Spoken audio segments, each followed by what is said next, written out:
roughly $900 billion. That's the figure Congress is moving to authorize for the Pentagon this coming year. If you add in nuclear programs run by the Department of Energy and other security-related costs, we're pushing dangerously close to a $1 trillion annualized defense bill. To make that number real, that's enough to fund national programs to end homelessness many times over, depending on the model you use. It's enough to cover tuition-free public college nationwide for years. But we didn't buy those things. We bought another year of global military dominance. The argument I want to explore today is simple but uncomfortable. The U.S. has become addicted to defense spending at the expense of its own internal health. We are building an ironclad roof on a house with a crumbling foundation. Today, we aren't just looking at the price tag. We're going to take a look at the system. We need to look at the hard data, debunk the China is catching up myth, and trace exactly where this money goes to answer one question. Are we really buying safety, or are we funding the world's most expensive socio-political game board? Whenever you question the defense budget, the first defense is always scale and threats. People say, the U.S. is huge. We have 2 oceans, and look at China's navy or Russia's aggression. The threats are growing, so the budget has to grow too. But if you look at the history, there's a pattern. Every decade has a new existential threat used to justify whatever number the Pentagon wants. It used to be the Soviets, then terrorists, now China. The villain changes, the budget trajectory doesn't. Even if you look at the China threat honestly, then yes, China underreports its spending.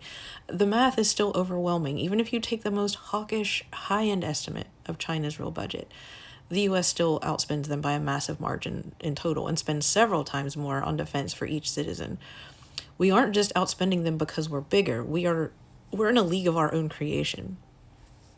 And that's where the free rider argument comes in. People look at the numbers and say, well, why do we spend so much? Europe and Japan aren't paying their fair share. They're ripping us off. On the surface, they're right that our allies spend less. They have universal health care and subsidized colleges, partly because they don't have to burn trillions building a global military. We do that for them. That is true. But here's the part the we're getting ripped off crowd misses. We didn't get tricked into this deal. We designed it. After World War II, American planners explicitly wanted Western Europe and Japan to be militarily dependent on the United States. Why? Because a country that relies on you for its survival generally does what you tell it to do. We aren't subsidizing their defense out of the kindness of our hearts, and we aren't being scammed by clever Europeans. We're paying a premium for hegemony. We're paying to keep the global command center in Washington, D.C. So when people say, make them pay their fair share, they're missing the point. The question isn't who pays the bill. The question is, why are we so desperate to run the world that we're willing to hollow out our own country to do it? And this brings us to the trade-off. Now, I know the comment section will point out to me that a large chunk of this budget goes to pay and benefits for our troops, right? And to be clear, paying soldiers a decent wage should be non-negotiable. But if this budget were just about taking care of the people who serve, the lobbyist and contractor share of the pie would look very different. The problem isn't the soldier's wage, it's a procurement system that reliably delivers profits to defense contractors, whether or not it makes ordinary Americans any safer. People also say the biggest checks the government writes are actually for Social Security and Medicare. Those are mandatory spending, but the defense budget comes out of the discretionary budget, and that's the pot of money Congress actively gets to chop up and decide on every single year. And guess what? Defense eats somewhere in the mid 50% range of that entire pie. So everything else, education, NASA, environmental protection, housing, all of that fights for the scraps left over after the Pentagon takes its cut.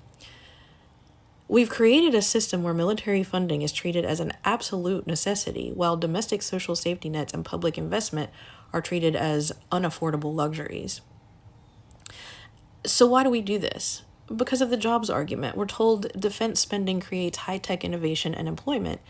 And yes, it does, but every dollar spent on missiles is a dollar not spent on bridges, clean energy, or teachers. We've quietly turned the Pentagon into a massive industrial policy program because Congress won't openly pass industrial policy. It has become a jobs program hidden inside foreign policy, which leads to the darkest question. My daughter and I were talking the other day, and she asked me, Mom, are we really defending our country, or are we spending on weapons for other countries? The answer is yes, but it's a circular economy. The U.S. government gives grants to allies like Egypt, Jordan, or Israel, but there are strings attached. That money is spent on U.S.-made weapons and services. The money leaves the Treasury, takes a brief vacation overseas, and lands right back in the bank accounts of the American military-industrial complex. Every dollar we route through a foreign military grant is a dollar we're choosing not to spend on our own infrastructure or social safety net. You can't spend the same dollar twice, and we've decided that dollar should take a lap through a foreign capital before it lands in a contractor's account back home. We buy influence abroad, and we buy votes at home by keeping factories open. Now, if I had a 4-star general sitting here, they would use the ultimate trump card, Pax Americana. They would say, U.S. dominance prevents big wars and keeps shipping lanes open.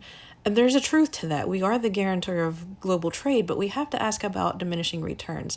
If dominance was all it took to create peace, the last 20 years of endless deployments and forever wars would look a lot different. At a certain point, more spending doesn't buy more peace. It buys more interventions, more blowback, and more countries racing to respond. The question is not, does the military do anything useful? The question is, where is the point where every extra dollar buys more risk than safety? Congress is authorizing roughly $900 billion. It barely made the news cycle. It was treated as inevitable, but it wasn't inevitable. It was a choice. We chose to allocate over half our discretionary budget to the Pentagon rather than domestic infrastructure and public investment. We chose to maintain a global empire rather than fix our own backyard. Maybe that's the right choice. Maybe the world really is that dangerous. But it's hard to shake the feeling that we're behaving like a past superpower in decline, maintaining shiny armor on the outside while the person inside gets sicker and sicker. I want to know what you think. Is this level of spending the only way to keep the peace? Or have we let the military-industrial complex hijack our economy? Let me know in the comments below, and if you want to understand the systems behind the headlines, make sure you're subscribed. Thanks for watching. Carolina Wren, Fierce Humanity. See you soon.